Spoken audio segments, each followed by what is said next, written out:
दिनैहाय Kokrajhar literary festival बेयावहाय जोंहा मेडाममोन दंफैयो बिथांमोननि डिउटि जादों बिराद गोजोननाय मोनदों जे बिथांमोना माखासे जोंनि नैबे फेस्टिभेल प्रटेक्शननि थाखाय बिथांमोना नुजाथिफैनानै खामानि मावफैदों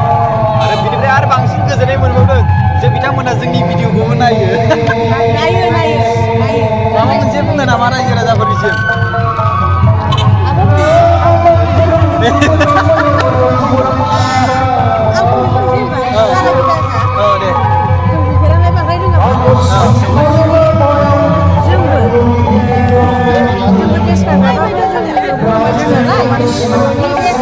जोङो माखासे समायफ्रा जों गोदोथ' मा होनो जोंनि समाव बेबायदि बिदि नेटबो मोनाखैमोन आरो जोङो साख्रि लानानैसो बिदि मबाइल गिदिरखौसो लानो मोनदों नालाय दाबो बांद्राय रोंजोबा अब्लाबो जों एसे माबाफोरखौ नेटफोरखौ नायो आरो नायनानै जोंनि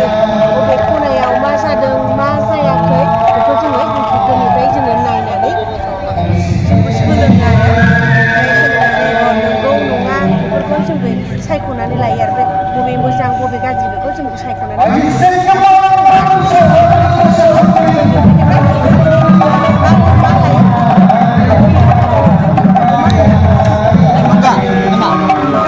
सोलोंनानै लायो आरो गियान सोलोंनानै जोंबो गियान बुथुमनानै जोंबो लायो आरो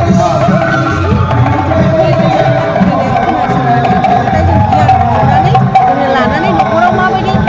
संसार जानांगौ माबायदि जानाङा गथ' गथायफोरखौ माबायदि फोरोंनांगौ फोरोंनाङा जोङो दाबो जों गियान बुथुमनानै जों लानो हायो आरो जों लालांगोनबो लालांबाय थागोनबो। थेंक इउ एकदमबारे थेंक इउ बेवहाय गासिबो बर' पुलिस गोजा दै बर' आइजो पुलिस गोजा साबायखर बाह गासै एकदमबारे आरो जोङो जायगाखौ जोङो थांनानै गिदिंनानैबो जों नुहैनो हाया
Jai Bar Hari ini!